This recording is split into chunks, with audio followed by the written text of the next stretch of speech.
入关的地方这么多人，好多人，好多人，所有车都过来了，真的挺难过的。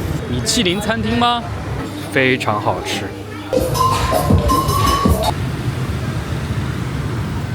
大家好，我是老宋，现在我在仁川，首尔仁川机场。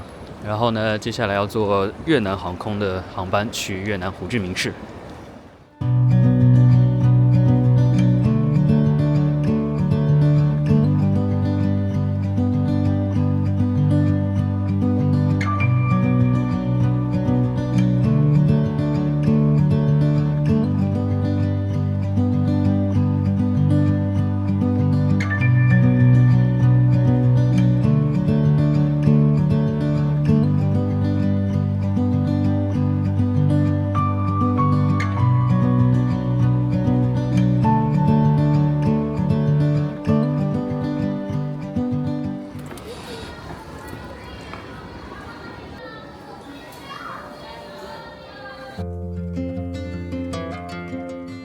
在北欧过完穷人的日子，回来后还是觉得亚洲好，东西便宜，好吃的东西也多。这次呢，因为刚好有事在首尔，而且要去雅加达，一搜发现越南航空的转机非常划算，商务舱也只要不到3000人民币，如果从东京飞，经济舱都要2000多了，所以果断订了商务舱，还可以顺便在越南停留一晚，来个转机1日游。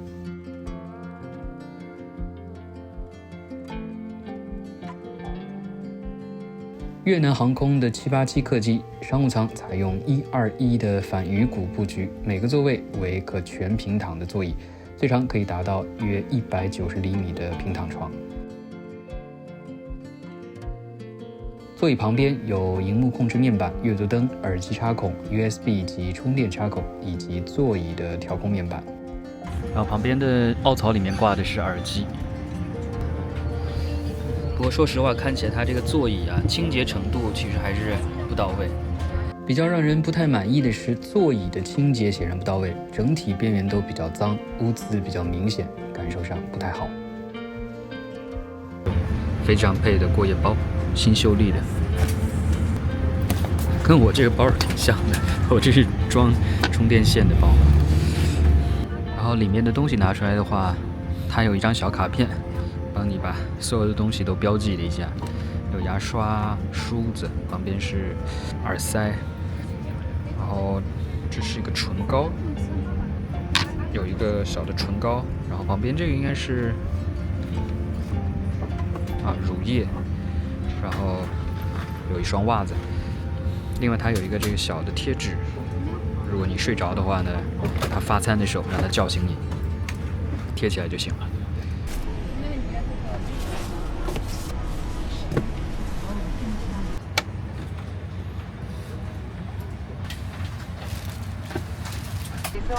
After takeoff, we will sublet here.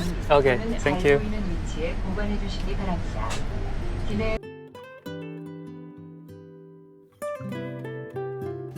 我不知道大家有没有注意到，首尔真的是名副其实的机票洼地，去哪儿都比东京便宜很多，实在是非常羡慕大家。如果从其他地方出发太贵，可以试一下首尔，说不定可以找到很划算的机票。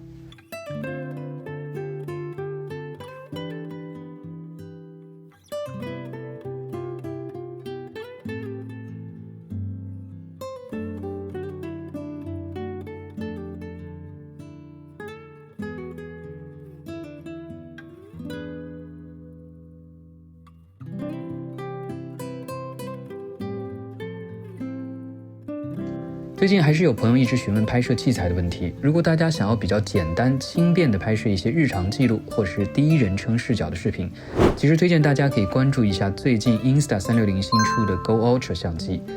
这款相机的机身非常轻，大约只有53克，这意味着你可以几乎把它当做一个随身的饰品来用，不会觉得负担很大。当然也可以放入拓展舱外接手柄进行手持拍摄，也可以固定在汽车等其他地方进行固定机位的拍摄。当然，可能最有特色的就是单相机部分配备了磁吸的底座，你可以把它吸在帽檐、衣服、背包带上，或者是贴在金属的表面，就可以非常轻松地进行拍摄。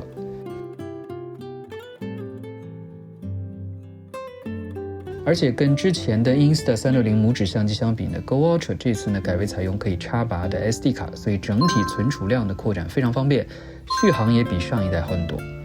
其实很多人应该也是想简单记录自己看到的一些场景或者对话，所以我觉得这款设备呢很适合这种随时记录、不刻意摆拍的场景。不用拖着大设备，也不用一直盯着屏幕，不用刻意选择角度构图，让我要去拍摄变成顺手拍摄的感觉。往往这样出来的画面呢，很真实，也很有感染力。所以，如果你也在找一台轻便、容易带着走，又能拍出好画面的随身相机 ，Insta360的 Go Ultra 是一个很不错的选择。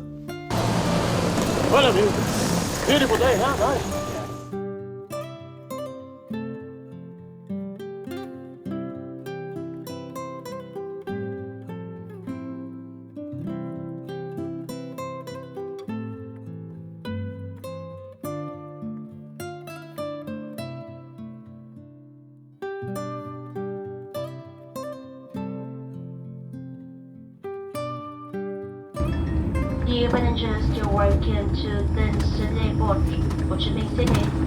It is now 1:25 p.m.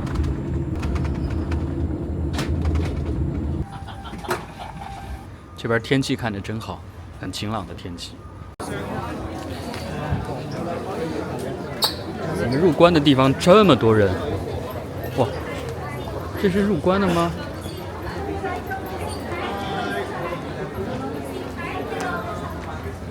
其实越南航空整体的感受还不错，客舱服务人员都很礼貌，食物也基本可口。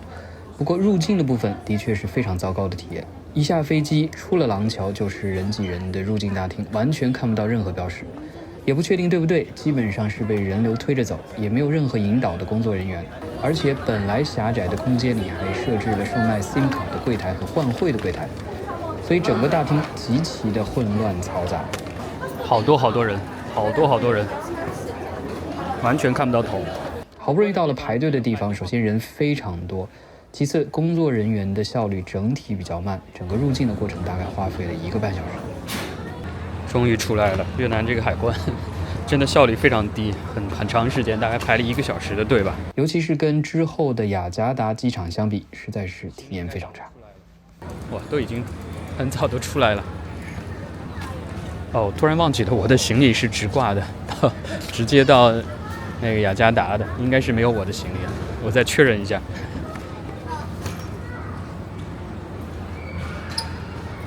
现在终于出来了，应该可以打车去市区的，这边有 Grab 的上车点，但是据说好像还是有巴士也可以坐的。哦，好像是在这边吧，152的那个巴士。坐上巴士了，152，一张票是5000越南盾，所以还挺便宜的。还给发了一张票。查了一下 Google Map 上，其实可以查到这个车的信息的。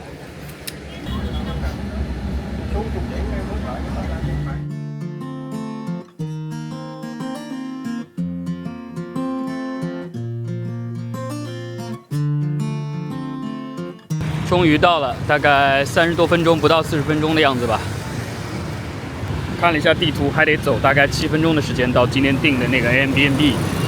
因为就住1晚上，所以也没打算住什么特别好的酒店。现在已经都3点多了。本来以为会特别热，但其实还好，我觉得跟在东京的温度差不多。大概10多年前吧，来过一次越南，唯一的一次。很多年了，已经完全没有什么印象了。那时候越南从南到北几个大城市都去了，印象中比较深的就是摩托车的大军。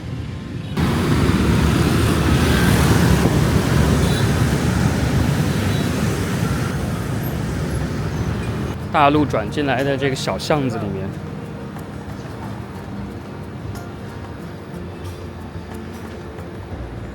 小巷子里面倒是确实挺安静的。哦，好像就是在这个冰淇淋店的附近。穿过边，冰淇淋店有一个电梯到5楼。下了电梯5楼上来还得走1层到6楼。哇！哦，房间其实还不错，我觉得，跟图片上差不多。然后它是直接把钥匙放在桌子上的，明天走的时候再把钥匙放在桌子上就行了。看起来还算是挺干净的样子，很便宜啊，这才100多块人民币吧。这边有微波炉、冰箱，然后这里是淋浴间，这还有个小厨房，如果想要做点什么东西的话可以用，但今天肯定是用不了了，不需要了，还行吧，就住一晚上，然后明天早上就走了。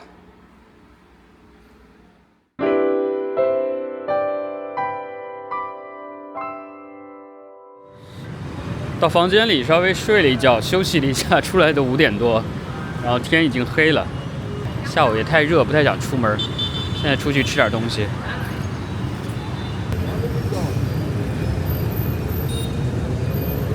想说来吃个越南河粉吧。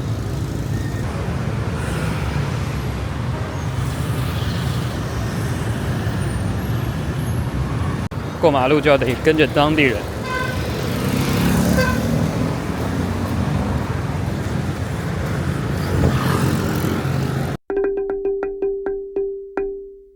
看到一家卖河粉的，还有中文的店，虽然看起来不错，但是感觉有点像是面对外国人的店。这家看起来就比较 local 了。这家店看起来特别有人气，好多人，好像是主打牛肉的这个一家店，牛肉粉。他们的上菜的速度特别快，点完1分钟就上来了。我今天点的是一个综合牛肉的，看起来牛肉块儿，然后牛肉片儿，这是牛尾巴，有3种牛肉综合的，然后它还有这种小菜可以直接放进去，应该是。这个味道太正宗了，非常好吃，这个汤好鲜啊！日本吃那个越南河粉的时候，有些店真的很不错，有些店真的是容易踩雷。果然还是到当地来吃这个正宗的，味道不错。然后这个好像是85000吨吧，我觉得他们家应该是主打牛肉，所以这个牛肉做得非常好，牛肉很嫩，真的是入口即化。这家店真的很火，不光是游客，很多当地人都来吃，所以我觉得品质应该不错。吃了这家店，非常火啊，一直有人进来。哦，这边好多，这家也是啊，应该都是他们连锁店吧。哦，这是米其林餐厅吗？这写的米其林，2023、2024、2025，不知道跟前面那家是不是同一家店。越南人好喜欢在这种路边坐着。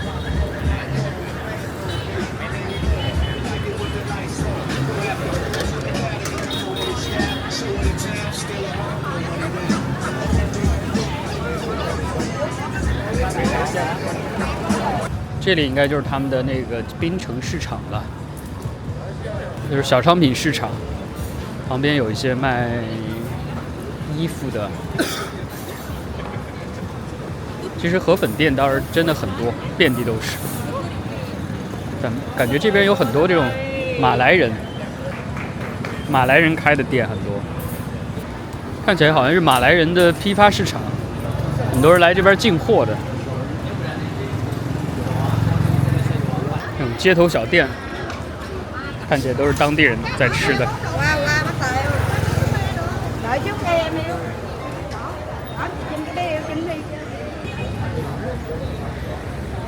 这个槟城市场应该是在这里面，不知道晚上现在还开不开。这个开的真是挺晚的，现在已经都7点钟了，还是很多人。有点像是夜市了。在泰国也很多这种地方，小商品批发市场，买什么都有，小工艺品啊，鞋子。我觉得很多时候大家来都是逛个新鲜吧。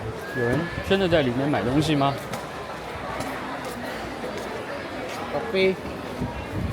好，这边还有餐饮店。饮食店也有，真是什么都有，在这边可以买东西，也可以吃东西。大丈夫です。大丈夫です。ありがとうございます。很多人都会说日语的，前面一直有日语搭讪，还有很多干果、芒果干啊、咖啡之类的。市场自己也没什么要买的，所以走一圈就出来了。然后晚上再去他们当地比较有名的那条范老五街逛一下。这整个一大片都是槟城市场，晚上灯亮起来就还挺漂亮的。这市场规模确实挺大的，怪不得很多人都会来这儿。越南也有很多这种帮你拍照的摄影师、野生摄影师。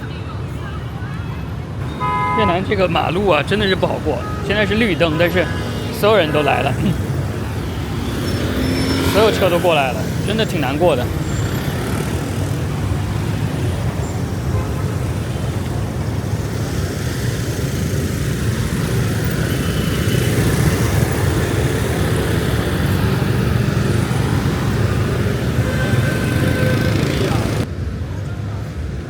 这边的角度看过去，越南真的是胡志明一片欣欣向荣、大发展的这种状态，尤其有很多这种大屏幕，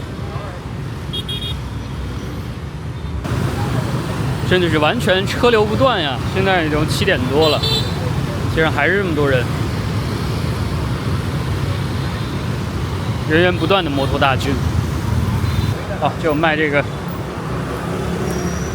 法棍面包加烤牛肉，据说这个挺好吃的，就类似于泰国的烤山路吧，曼谷的烤山路的一条街。据说以前好像是背包客聚集的地方，现在慢慢发展成这种夜店呐、酒吧呀这种的一条街，所以游客很多会来的。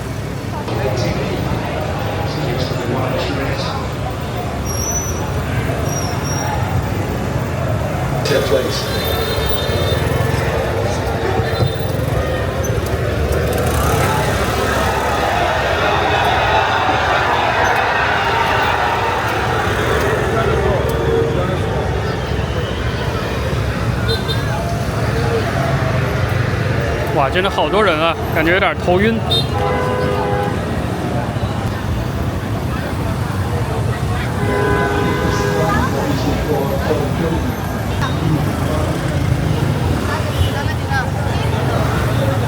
Walking Street。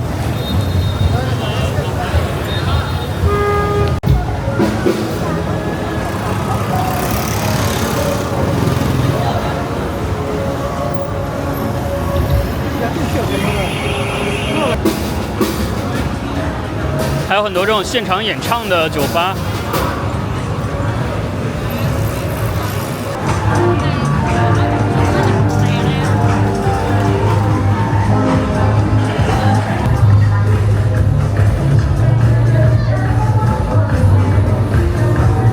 我记得我去拉斯维加斯的时候也说过这句话，整条街就是一个大的夜店。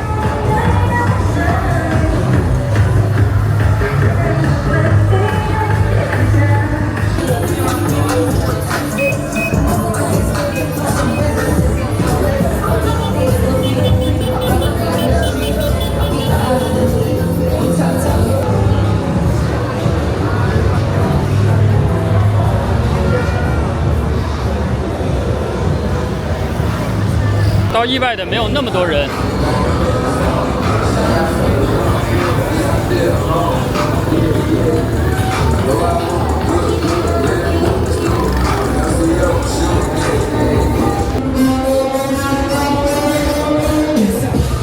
这音乐声真的是太大了。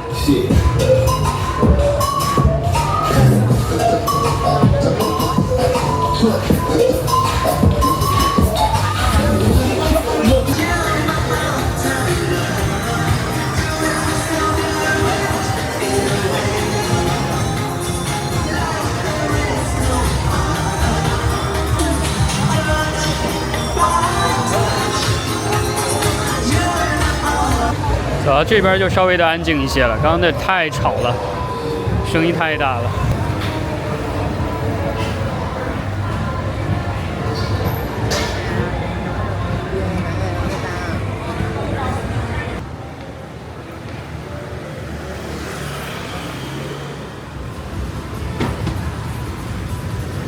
今天订的这个 Airbnb 就在这个里面，这个巷子里面，所以离这个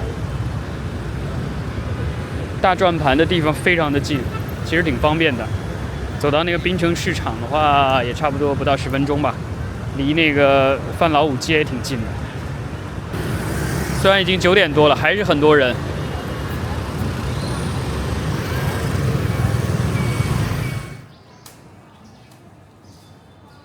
早上7点半，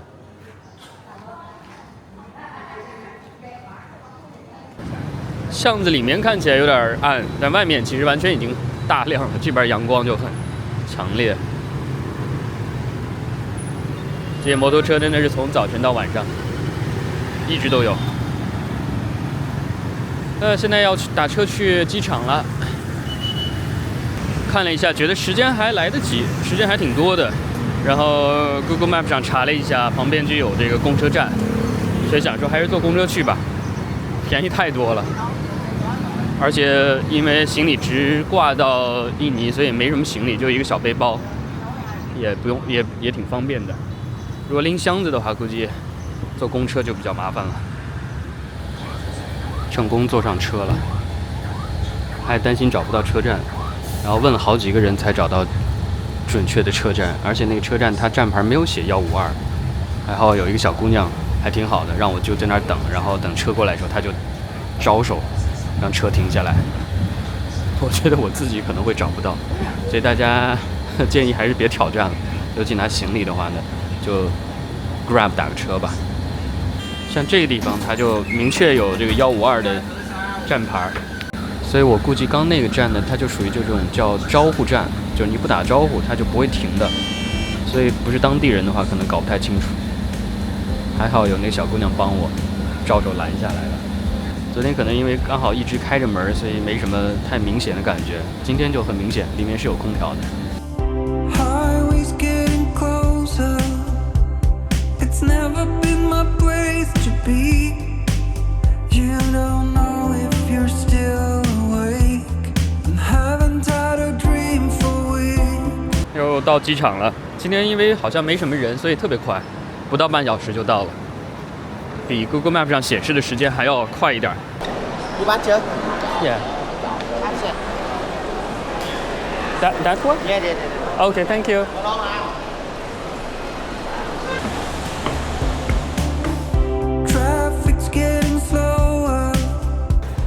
9点55到雅加达 CD。 So you come from Incheon? Yeah, You have one baggage from Incheon to Jakarta, yes. Fast lane line number 4 on the right hand side. Okay, And when you pass immigration, turn right near the gate number 18 you have the locust line. okay, Gate number 26. okay. 真的是人多啊，你看这排队的人。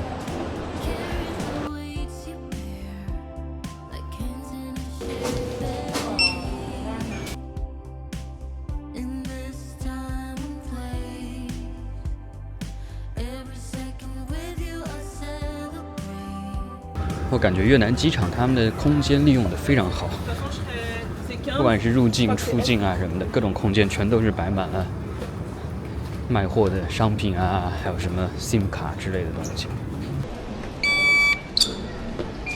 过来刚好赶上登机。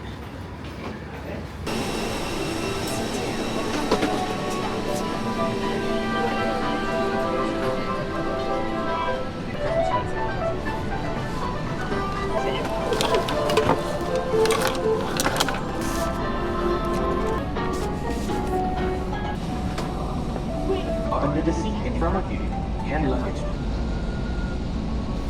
Maybe yeah, this one beef. Yeah.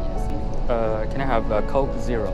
So we are serving the Pepsi line. Pepsi Line. Yeah. It's okay.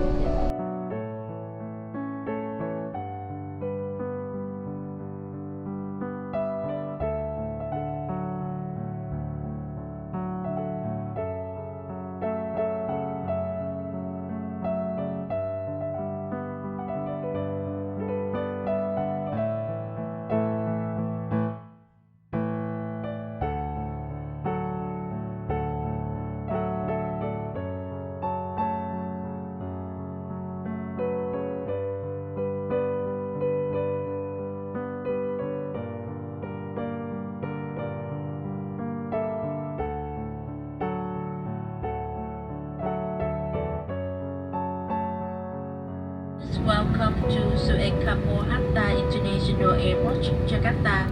This is now a quarter to 1 p.m. local time. The outside temperature is 32 degrees Celsius.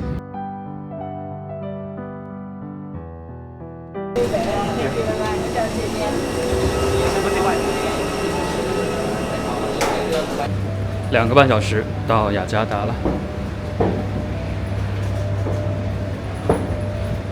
印尼是第一次来，雅加达的机场还比较正常，出来就像是一个正常的机场。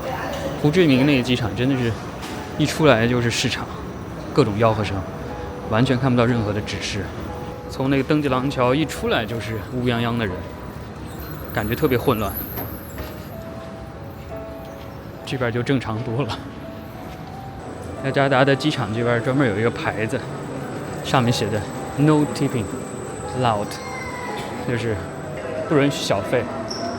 雅加达的这个机场它是电子通关，非常方便，一刷护照就出来了，比那个胡志明好太多了，1分钟就出关了，很方便。机场还挺漂亮的，这个装饰，颜色也不错，灯光也不错。让人感觉很舒服，这设计让人觉得很沉稳、很舒适。行李也出来得很快，10分钟左右，我觉得就解决问题了。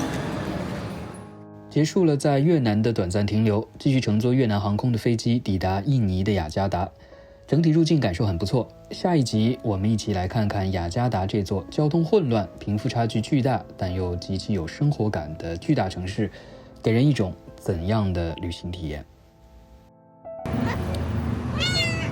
这猫还挺亲人的。拜拜。